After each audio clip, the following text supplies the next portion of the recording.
Conan O'Brien built a $200 million empire after losing everything at NBC. He traveled to 13 countries. He launched a podcast that became one of the biggest in history. He hosted the Academy Awards twice, but none of that prepared people for what they saw in 2026. At 62, he looked younger than he did at 50. His style changed. His energy changed. Even his presence felt different. Some called it a quiet transformation. Others called it something else entirely. The photos tell one story. The truth behind them tells another.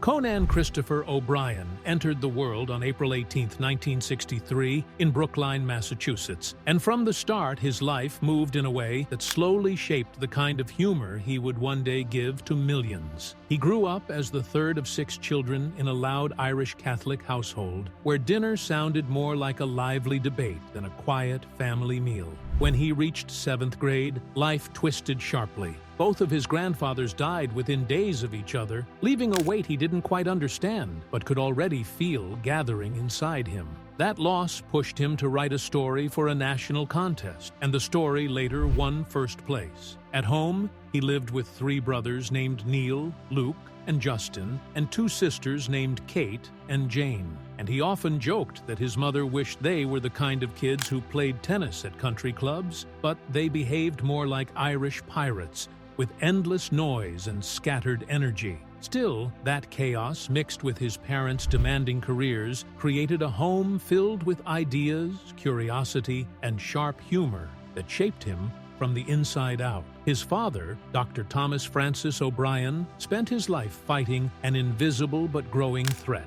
Born in 1929, he became one of the most respected epidemiologists in the world and helped pioneer the battle against antibiotic-resistant bacteria. He served as the first director of infectious diseases at Brigham and Women's Hospital and held a professorship at Harvard Medical School until retiring in 2019 at the age of 90. He co-founded a World Health Organization center dedicated to tracking global antimicrobial resistance, building databases that helped doctors around the world respond to dangerous outbreaks. He traveled from country to country, teaching doctors in small hospitals how to recognize superbugs long before the word became common.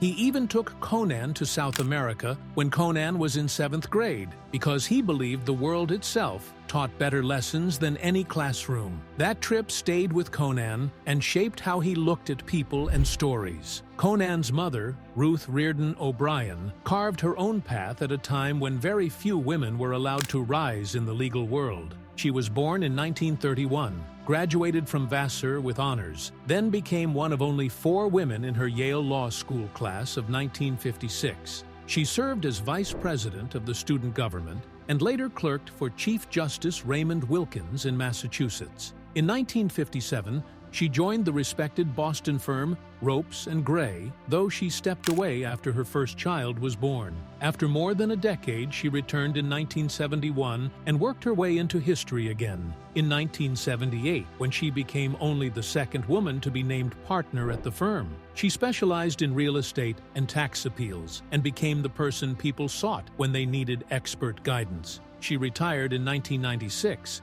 leaving behind a clear example of strength that her children absorbed without her ever needing to say much about it. Growing up with such driven parents, Conan found his own voice early. He took tap dancing lessons as a kid and wrote short comedic plays when he had free time. Old family recordings show him interviewing his siblings with a toy microphone as if he were already preparing for a talk show. In one clip, he asks his sister Kate about her softball skills, and she proudly answers that many have heard she is good. Without missing a beat, he replies that most of those people are probably her. He delivers the line, breaks into laughter, and the moment feels like a tiny preview of everything he would become. His world encouraged curiosity and creativity, and he chased both constantly while also excelling in school. By the time he reached Brookline High School, his mix of humor and academic drive had settled into something powerful. He became managing editor of the school newspaper and kept sharpening his writing, while also exploring political work. He interned for Robert Drinan, who was the first congressman to call for Richard Nixon's impeachment, and later for Barney Frank, spending afternoons doing street work and dropping off mailers. At 17, he wrote a deeply personal short story for the National Council of Teachers of English contest. It was titled "To Bury the Living," and explored the grief he carried for his grandfathers. More than 5,500 students were nominated across the country, but Conan won. The judges called his work superior, and that moment pushed him forward with even more determination. In 1981, he graduated as valedictorian, a student who balanced sharp humor with real emotional depth. When Conan arrived at Harvard in 1981 as a history and literature major, he stepped into a world that seemed designed for someone like him. He shared Holworthy Hall with two roommates, including future businessman Luis Ubiñas, and he later moved into Mather House, where he kept bouncing between serious academic work and growing comedy ambitions. His senior thesis focused on literary progeria in the works of William Faulkner and Flannery O'Connor, exploring how both authors wrote about children trapped inside the myths of older generations. He graduated magna cum laude in 1985, proving he could balance scholarly depth and comedic energy at the same time. His real breakthrough at Harvard came when he entered the Lampoon. By 1983, he had been elected president, and by 1984, he made history by becoming the first person to hold the position twice. The Lampoon was famous for breeding some of the biggest names in comedy, and Conan quickly became one of its leaders. The Lampoon demanded humor that was smart, but also playful, and Conan poured everything into it. Members joked that he had the body of Abraham Lincoln and the head of Martin Van Buren, giving him a memorable appearance that he leaned into for comedic effect. He once explained that the job required finding a perfect balance between pretending not to care and caring enough to make the magazine work, a balance he kept refining each year. The Lampoon also gave him connections that would change his life. For decades, the magazine served as a direct path into professional comedy, especially Saturday Night Live. Writers from the Lampoon helped build SNL, and its alumni wrote for shows like The Simpsons, Seinfeld, Friends, The Office, 30 Rock, and more. People often said the Lampoon felt like a training ground for comedy, and a place where sharp minds shaped each other. That environment fit Conan perfectly, and he used every chance to learn. He also used every chance to prank. His most famous stunt involved stealing the original Robin costume worn by Burt Ward in the 1960s Batman series when Ward came to campus to speak. Conan led the plot, and the prank became a Harvard legend. It showed his commitment to humor in a way that went beyond writing. It required planning, timing, and the willingness to fully commit to an absurd idea. Even though he joked around constantly, he also worked hard in the classroom because he knew his future needed both sides of him. After graduating in 1985, Conan felt the pull toward television writing, and the Lampoon's network soon connected him to Lorne Michaels. That connection led him to Los Angeles with friend Greg Daniels, who would later create The Office. The move opened the door to SNL, The Simpsons, and eventually the seat of late night. Conan once joked that his only regret from Harvard was skipping economics classes, not the time he poured into comedy, and that line captures the heart of his journey. He followed what made him feel alive. By January 1988, he was working at Saturday Night Live because Lorne Michaels decided to take a chance on a 24-year-old writer with a restless mind. SNL was in a creative upswing, and Conan stepped into it with intense energy.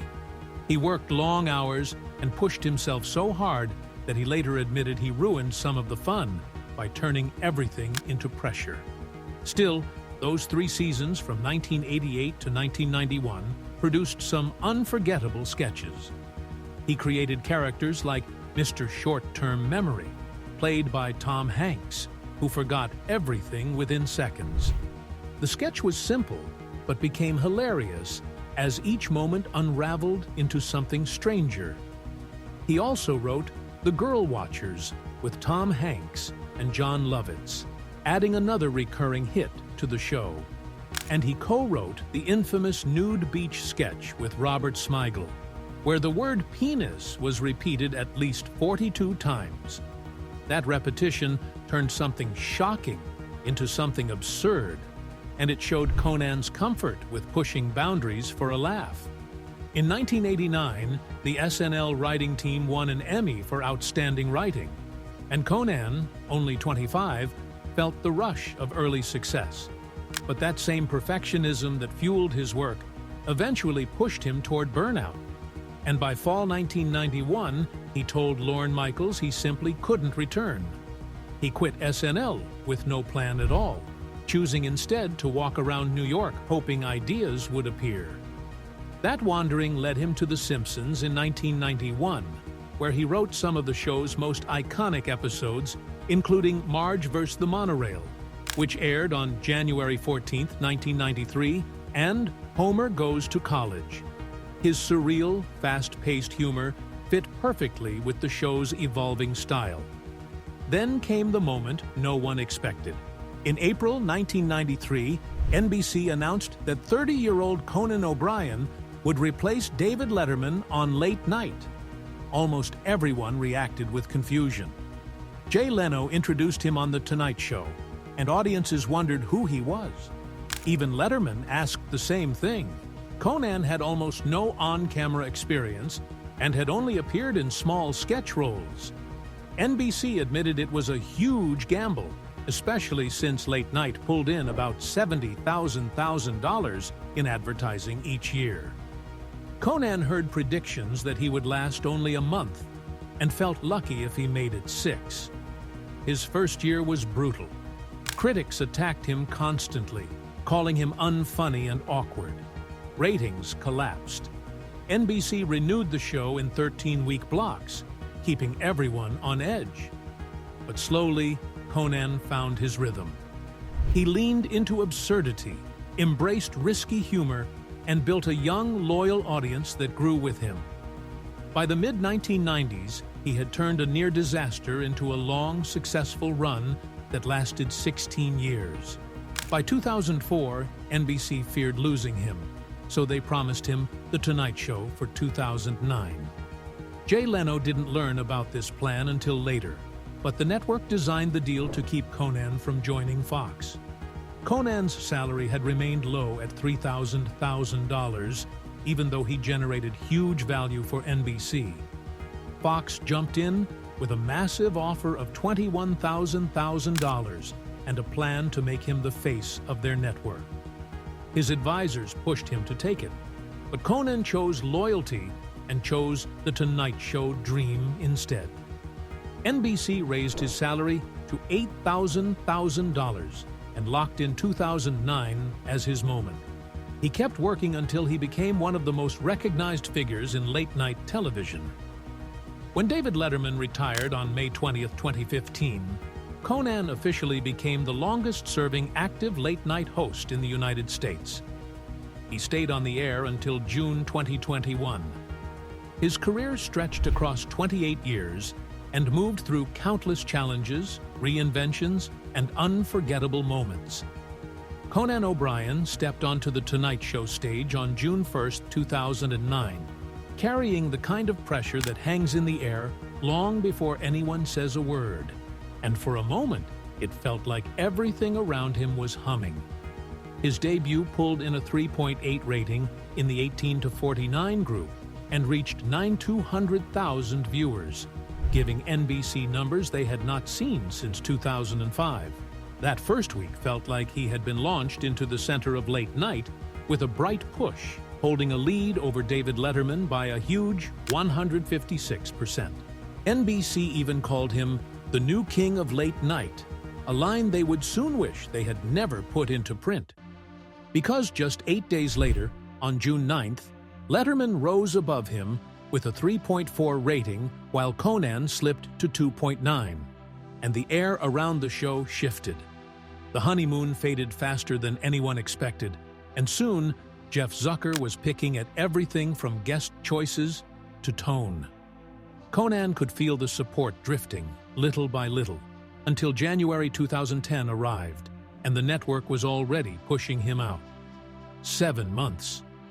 That was all his Tonight Show era lasted, and the shortness of it made the whole story feel like a wound that had barely formed before it was cut open again. This tension fed into something even stranger that June, when a national uproar began over a joke David Letterman made about Sarah Palin's family. Zucker saw the storm and felt excited instead of cautious, thinking this was his chance to drag Conan into the spotlight again. He pushed Conan's team to book Palin, calling it a chance to lift ratings for a show he believed was slipping. Conan did not even hesitate. He said no because it felt cheap, and he knew his audience would see right through it. He knew it would hurt his relationship with Letterman, someone he respected, and he knew it would make him look like someone who was willing to trade honesty for headlines. Bill Carter later wrote that this refusal drove Zucker wild, and from that moment their relationship began sinking in a way both men could feel. Zucker kept seeing television as a game built on tricks and pressure. Conan kept refusing to play it that way. That simple difference became a wall between them, and soon it became something no one could hide. By January 12, 2010, rumors were floating everywhere that NBC wanted to move The Tonight Show to 12:05 a.m. so Jay Leno could return to the earlier slot. Conan barely slept that night. He stayed up rewriting a statement that he wanted to get exactly right. When the sun came up, he walked into the studio with tired eyes and handed the final version to his lawyers. They read it and said it was perfect because it explained everything without breaking his contract. He made sure the letter never said he was quitting. Instead, he wrote that he would not take part in the destruction of The Tonight Show's history. The moment the letter went public, fans began gathering outside NBC studios with signs and chants, turning Conan into a symbol of someone defending tradition while the network looked greedy and careless. 9 days later, on January 21st, the settlement arrived. NBC paid $45,000 to erase the disaster and move forward. Conan's share was $2,500,000. His team received $12,000, and his executive producer got $4,500,000.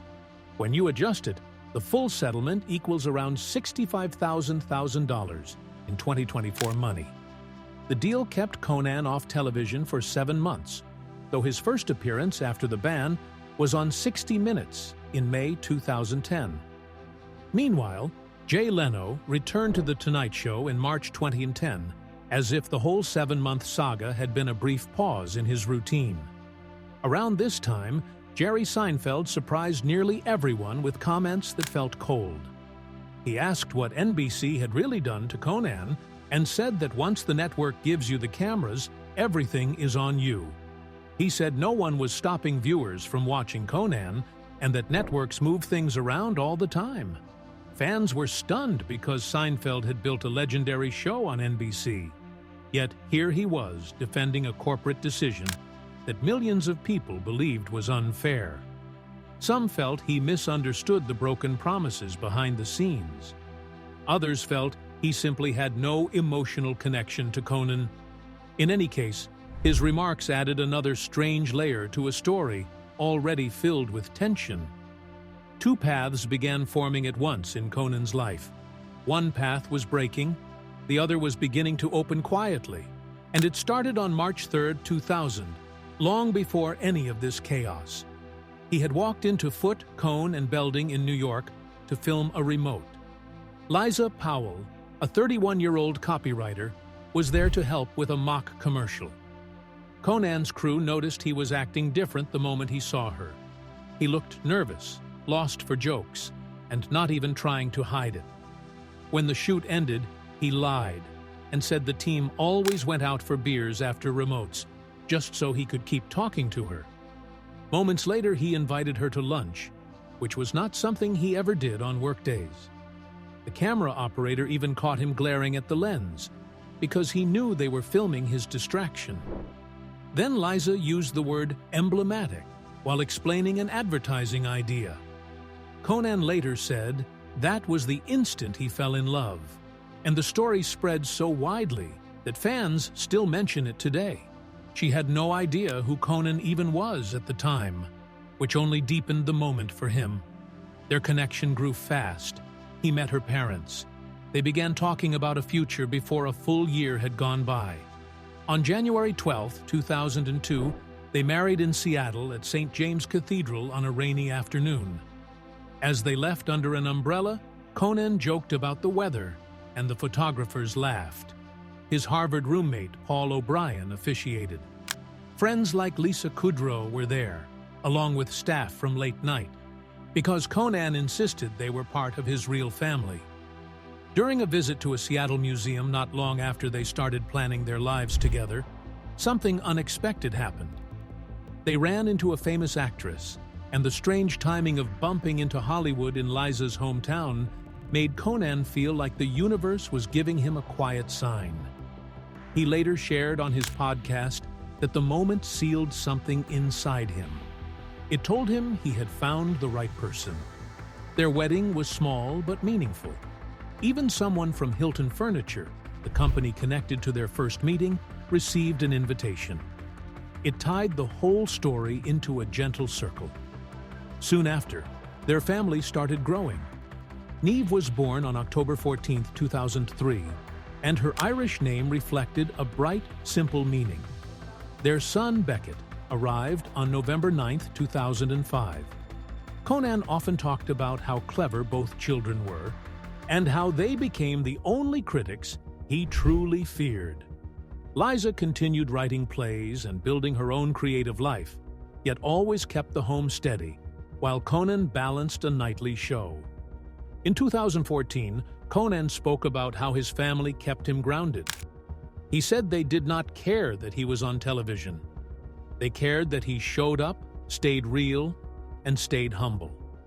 That grounding became essential in the years when he rebuilt his career after leaving NBC.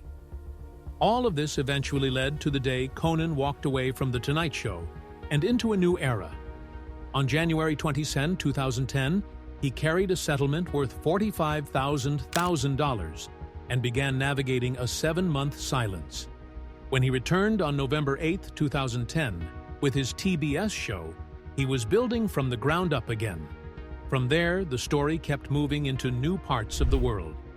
In March 2015, he filmed in Cuba, the first American late-night host to do so since 1962, capturing a moment of change as diplomatic ties thawed. Soon, he took his comedy across 13 countries in Conan Without Borders, blending humor with cultural discovery and even earning Emmy recognition after visiting places like Armenia, Ireland, Japan, and Haiti. By November 18, 2018, he began a podcast that started with a painful truth. He realized the only people who came to his holiday parties were people who worked for him. So he made a show about building real friendships, and it resonated deeply. The podcast exploded. By August 2021, it had crossed 250,000 downloads. By March 2024, it reached 427,000. It grew so large that SiriusXM bought Team Coco for $150,000 in 2022, giving Conan one of the biggest deals in podcast history. And then came April 2024, when he launched Conan O'Brien Must Go on Max. He visited fans in Thailand, Argentina, Norway, and Ireland, walking into their homes and letting them guide him through their countries. The Ireland episode took him to the land of his family, where he traced his roots in Limerick and laughed and stumbled through new foods and language, mixing comedy with a touch of history. That episode later won the Creative Arts Emmy on September 8, 2024, adding another milestone to a career already full of them. Behind all the success, life brought something heavier. In December 2024, Conan lost both of his parents within 3 days.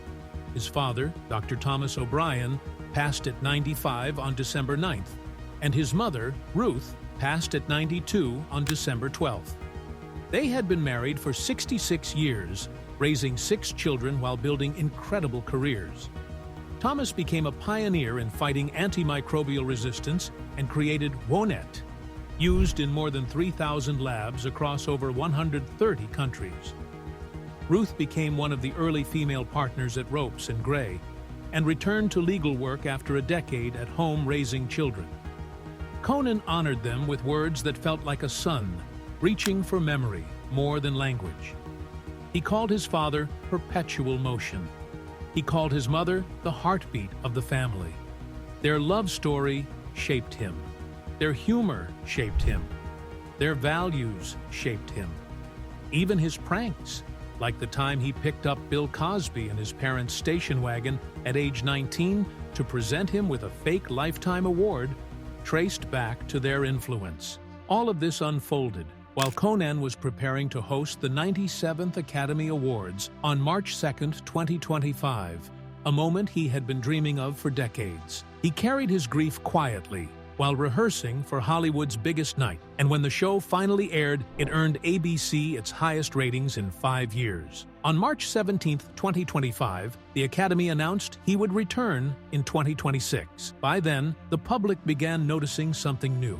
Conan was 62 in 2026, yet he looked younger, lighter, and more energetic. Reddit threads compared photos from May 2024 to 2025 and tracked every small change. His hair looked fuller, his clothes fit better. Behind the scenes at Oscar promos, he appeared confident in a brown leather jacket that fans loved instantly. The transformation felt slow and real, not sudden, almost like a man easing into a calmer chapter after years of chaos. He kept hosting, kept growing, and kept building a wealth portfolio that reached an estimated $200,000 by 2025, thanks to his TBS years, the NBC settlement, the Team Coco sale, and massive podcast success. Even without a nightly show, he earned between $10,000 and $15,000 each year through SiriusXM, live performances, awards hosting, and media rights.